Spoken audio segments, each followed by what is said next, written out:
We are going to talk about determinants in this video, and we've already done a little bit with sort of a determinant-ish kind of operation. At least the determinant sort of allowed us to remember how to calculate what we've done last week as cross products, right, of two vectors, a way to multiply two vectors. So we're going to actually talk about determinants in general. So determinant is, it's a real number. And it's a real number associated with a square matrix. A square matrix. Remember, a square matrix we talked about in the previous video is a matrix with the same number of rows and columns. And a determinant can tell us a lot of things about matrices. So determinants can tell us things about I think we actually kind of figured out last time with some of the cross product things, they can tell us about areas and volumes, right, defined by vectors. Determinants also will tell us if a square matrix has an inverse. We're going to talk about this later in the semester, but is a matrix invertible? So it'll help us decide if that's the case, and then invertible matrices tell us other things as well. So, something we'll come back to later in the course. It will also tell us if a system with this as its coefficient matrix, right? So this square matrix, if the square matrix is its coefficient matrix, if the system has a unique solution. And also I would say that it will, so if we don't just use this square matrix as our coefficient matrix, if we also include, if we use the vector b, I guess, right, from our matrix equation ax equals b. So if we also include information about the right side, we can actually use determinants to actually solve the system itself. So what we'll do this week is we'll just do some of the basics of determinants. We'll have you actually do some solving of systems next week, and we'll look at how efficient is that versus row reduction, et cetera, and some of the things there with number of steps and what we actually need out of the system. So that's the idea that, the determinant, when we're talking about a determinant, you should be talking about a number, not a matrix, not a vector. Okay, so it's a real number associated with a square matrix, and it's going to tell us lots of other things. Let's go on to do the easiest case. So if they're square matrices, let's go ahead and start with the smallest square matrix, which is a 1x1 matrix. So the 1x1 case is really that if I have a matrix with it just has one entry in it, I bet you can probably tell me what the determinant is of that matrix just by looking at it, okay? So when we say we want to take the determinant of a matrix, okay, so that's an operation that gives us a real number associated with that matrix. So the determinant of this matrix, for short, we'll usually write det, okay? Because determinant is a long word. So the determinant of this matrix A, in the 1x1 case, the determinant of a 1x1 is literally just the only entry in it. Okay, so the determinant of this matrix A here is just the number 5. Another way that we might see this written, sometimes you'll see straight line brackets and it looks like the absolute value of the matrix. So if we have straight line brackets instead of what we think of as matrix brackets, right? It's just straight line, then that can also signal the determinant of A. That's another way to write that. So either of these is fine to say. Think about if we have a matrix and it has a negative number in it, of course, we can also see that, determinants could be negative numbers. So determinant of matrix B here would be -7. If I had a matrix that just had the entry 0 in it, then, of course, the determinant of C there would be 0, right? So determinants can be any real number, positive, negative, and 0. That's certainly a thing. Let's go on to the 2x2 case. So 2x2 case, this is sometimes done in algebra classes in high school settings, sometimes like Algebra 2 or in pre-calculus, people do these. And so maybe you've seen this before. So if you have a matrix that's 2 by 2, so let's say matrix A is, I'm going to do the general first, and then we'll do some examples. So the way they usually do this first is they'll say like, well, what if the entries are like little a, little b, little c, little d, right? So you've got some entries there. How do we do this? In the algebra class, they'll tell you what? They'll tell you to take the main diagonal and multiply the entries. So it'll be a times d, and then you'll subtract what you get from the other diagonal, right? Minus b times c. So this is the way to do a 2 by 2 case. What we'll eventually do is we're going to show you a way with the 3 by 3s and beyond that actually works for every case, and it's actually what you're doing in the 2 by 2 case. But I think when you first learn 2 by 2, people kind of like to keep 2 by 2 straight this way, thinking diagonal minus other diagonal. And that's the determinant there, okay? So this is sort of what we would do. So I guess I should write this properly and say that the determinant of matrix A here is going to be A times D minus B times C, okay? Main diagonal minus other diagonal here. That's just the 2 by 2 case, okay? But we'll do some examples. So some examples. So let's say matrix A is the matrix 4, 1, 2, 5. And we'll say matrix B is, let's do something different. Let's do 2, 5, 4, 1. So you kind of see what I did there, right? They're real similar, but just a little bit different. So what is the determinant of matrix A here? Well, it would be this main diagonal, so it'd be 4 times 5, minus the other diagonal, 1 times 2. So there we'll get 20 minus 2. And then, of course, we get 18. Okay?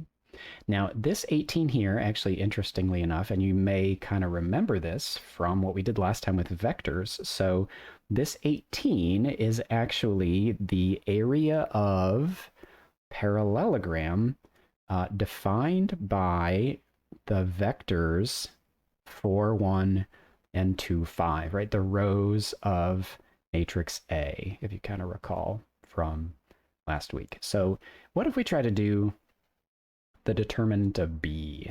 This should sort of harken back to last week as well, right? So if I do this, I have 2 times 1 minus this diagonal is 5 times 4. And so you can see we get values, but we get subtract in the opposite order, right? So we get 2 minus 20, and so we get negative 18. So of course we know determinants can be negative. That's definitely a thing. So we get negative 18 here. I guess the thing to remember is that the absolute value of the determinant is actually the area of the parallelogram that you would get defined by these vectors, right? We don't somehow, like just listing the vectors that define the parallelogram in a different order, that doesn't mean we get negative area, right? Area is a physical quantity that should be positive. It's just sort of an orientation of how we're considering these vectors, right? The order of them and this determinant operation. We want to remember, of course, that the absolute value of the determinant of some kind of a matrix there, right, should give us the area of the parallelogram. Okay, so make sure that we remember that if we're thinking of it in terms of area. Let's do a couple more here.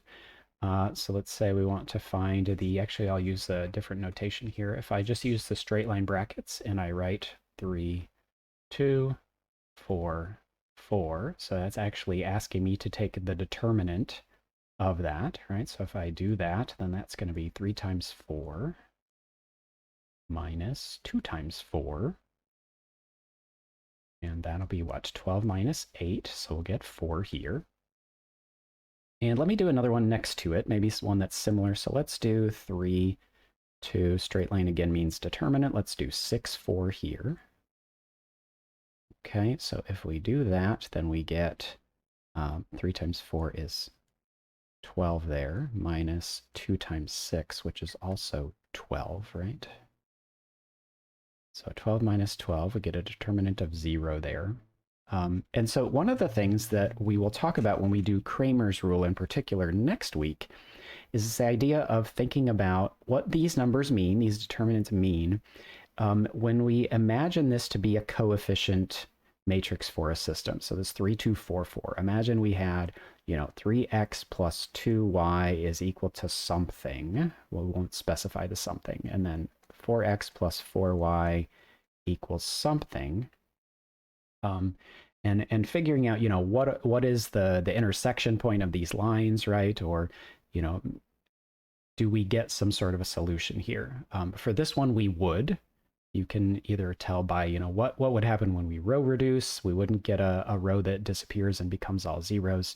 Over here, though, if you think about 3x plus 2y equals something, coupled with this second equation that would look like 6x plus 4y equals something, right? And what you might notice is that this second row of this matrix is a multiple. It's an exact multiple of the first row, right? So if I were trying to think of row reduction, I subtract 2 copies of 3 and 2, I would subtract off the entire 6, 4, and I would get 0 and 0, right? Or we can do it here just by doing elimination, right, with algebra. And so then the question becomes, this leads to some sort of a unique solution. And this is going to lead to either 0 equals 0, or it's going to lead to 0 equals some other number, okay? And so what we will talk about next week with Kramer's rule and some other things with determinants, exploring this further, is that a determinant being 0 is a very interesting and different case. We don't get a unique solution. Okay, so we don't know which of the weird cases we get. Do we get infinitely many solutions, right? This is infinitely many. Here, here 0 equaling some other number. This would be a no solution case, right? So we don't know which of the weirder ones we get, but we certainly don't get a unique solution when the determinant is 0, and that's something about determinants there. Let's move on to the 3x3s. We should be a little bit okay with the 3x3s. In that we did some of this with I hat, J hat, K hat, and the cross products last week, but we'll go ahead and do a quick review. So 3x3 determinants.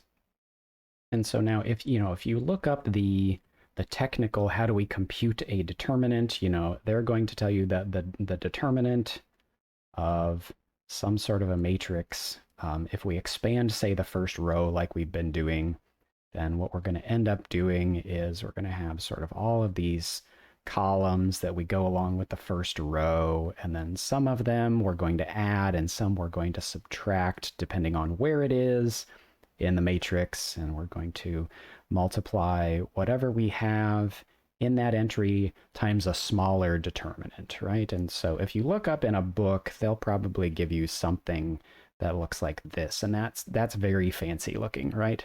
But the idea here is just like what we did with the, using these minor matrices and looking sort of at the checkerboard, right? +1, -1, that's where this comes from, and taking the entry itself times the smaller determinant you get when you cross out the row and column that spot is in. So if we go ahead and let's just do another example of these, I think it's better to learn this by example. So let's say we want to do determinant of, let's do 3, 2, 1, 1, -1, 1, and let's say 4, 1, 0 or something. Okay, so we're going to do the determinant of this matrix, and I'm going to do it by a first row expansion. We'll kind of tell you that you don't have to do that here in a minute, but just using the first row.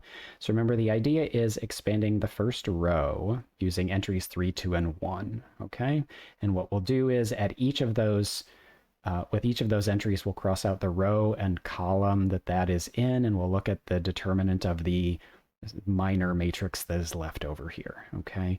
So here's what we'll also need to remember to keep in mind, and this is the whole -1 to a power thing. If you remember back from our cross product video, we had sort of this checkerboard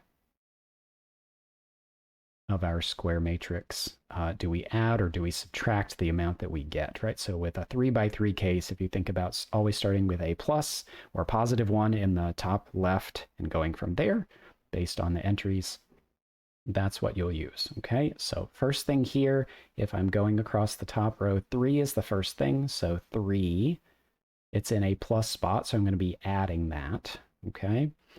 So I cross out the row and column that 3 is in, and I take that 3, that entry, times the determinant of what is left over. So in this case, we have this negative 1, 1, 1, 0.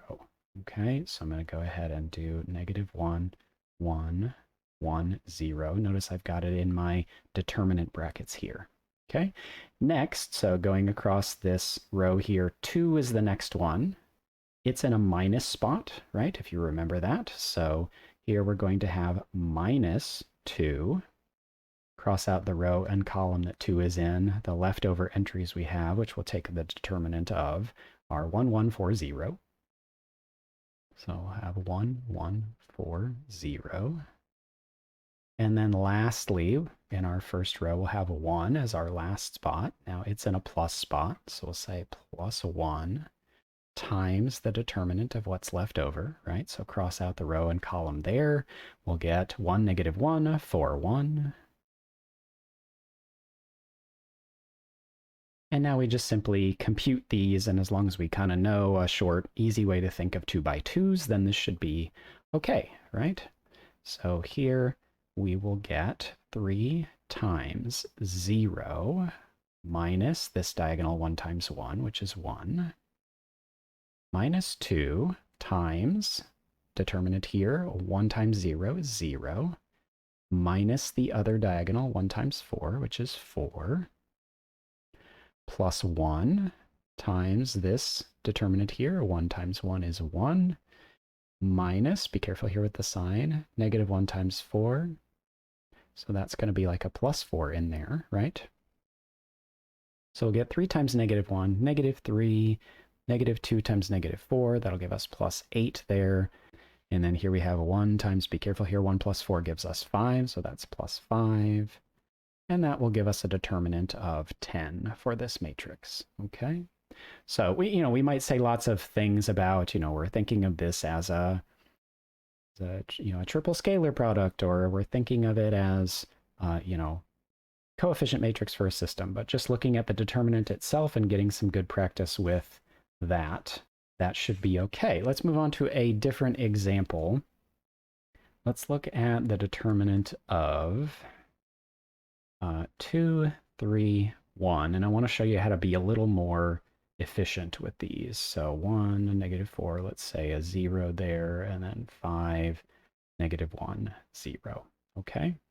So the idea is really, as long as you sort of keep your pluses and minuses in mind, so with a 3 by 3, of course, remember, keep thinking about this and what each piece of the determinant will contribute, if it's positive 1 times that or negative 1 times that.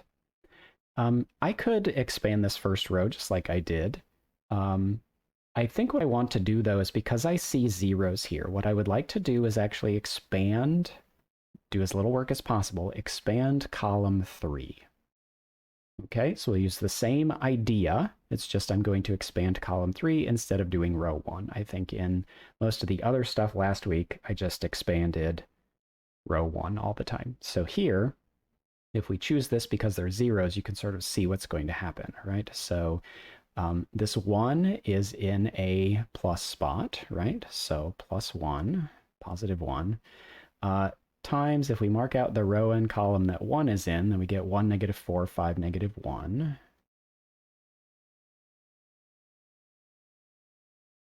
And why did I choose column 3? Well, it should become obvious now, right? Because when I say minus 0 times, does it even matter when I mark out the row and column that 0 is in? This 2, 3, 5, negative 1, it doesn't matter, right? Because there's a 0 out front. So 0 times whatever this 2 by 2 determinant is doesn't matter, right? So 0 times that isn't going to make a difference. This 0 is in a plus spot, but, when I mark out the row and column that 0 is in, I mean, this is a nice 2 by 2 determinant to do, but I don't need to do it because whatever that determinant is, it's still going to be multiplied by 0 out front, right? So we get this positive 1 times this 2 by 2 here, and we don't have to actually compute any of the others, right? because of those 0 entries and how that would work. So it saves us a lot of time to use a row or a column that has, I would say, the most zeros in it, probably, unless there's some other weird reason you don't want to choose this column, but that would be pretty unlikely, right? So here we have 1 times that multiple there will be -1 minus, just be careful here, -4 times 5. That would be a -20 minus negative would be like plus here. So -1 plus 20, that's 19 times the 1 out there. So we just get 19 for our determinant on this one.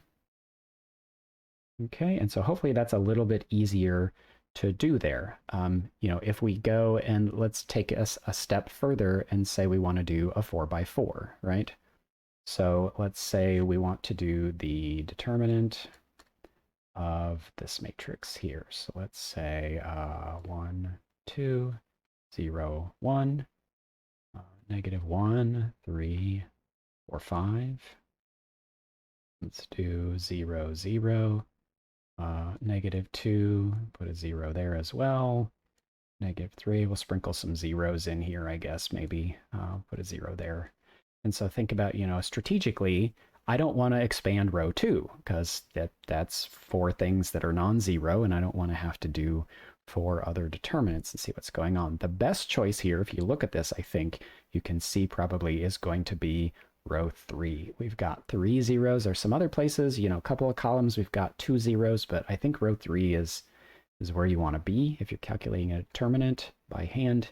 And then if we look at this here, think about our 4x4 sort of checkerboard of plus and minuses. So you just want to be careful as you do this. Remember, always a plus in the top left spot, and then everything else just alternates.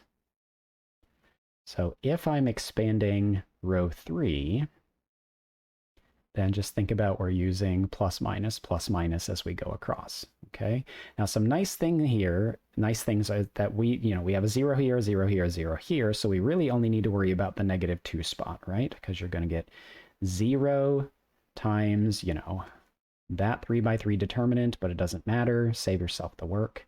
Then you'll have this one, I mean, it's minus technically, but it doesn't matter because it's 0 times that determinant that's left over. We don't need to do that. So the only one we really need to do, so I have plus here in the -2 spot, right? So plus -2 is our entry, times, let's mark out this row and column here, that -2 is in, so we get, let me go ahead and write this down, we get 1, 2, 1, -1, 3, 5, and -3, 0, 0.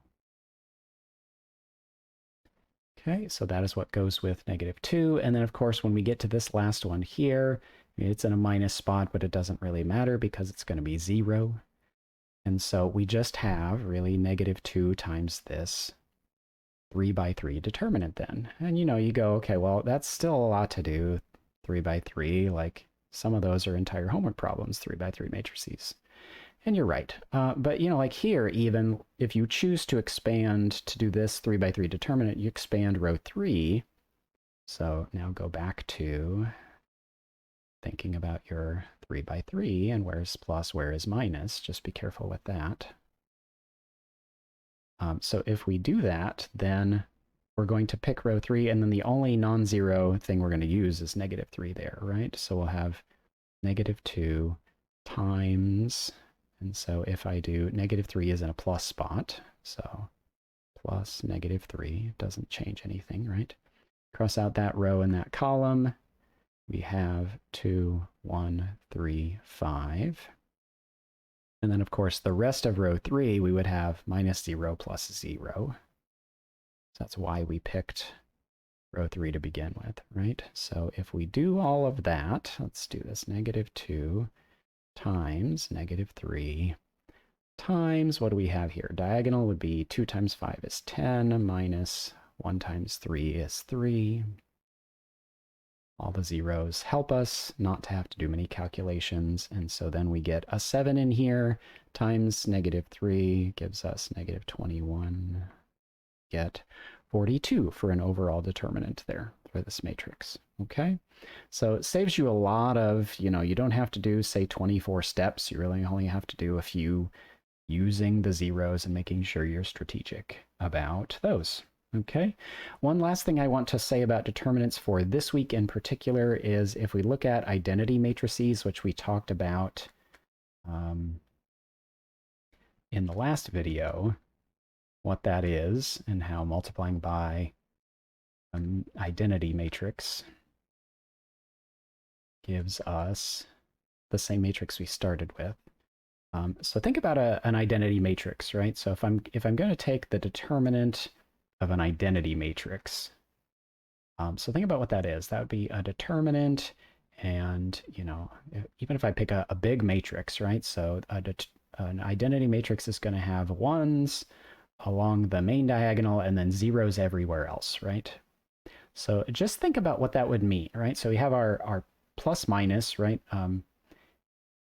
If you sort of think about diagonally what's going on in one of these, you might notice that the pluses and minuses are always diagonal from one another, right? So sort of as we go down that main diagonal, what we should notice is that all of the main diagonal entries are pluses, most definitely. So think about this here. So if I expand the first row, let's just say everything else is going to be 0. So I only need to worry about this top left corner entry. So that would be 1 times the then like 3 by 3 determinant that would also be an identity as well, right? We still have ones along diagonal and it would be square. So we would get something like this. We'd have 0 for the other entries. And so then think about the identity here for this.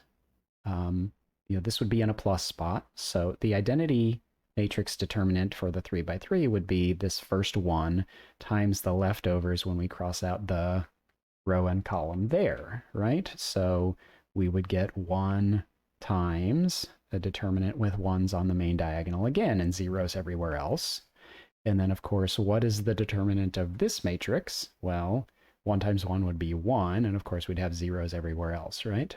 So we would get 1 times 1 times 1. You can see what's happening here, right? So no matter how big your identity matrix is, the leftover minor matrix that you're getting, right, each step as you kind of go down one dimension at a time, is still just going to be 1.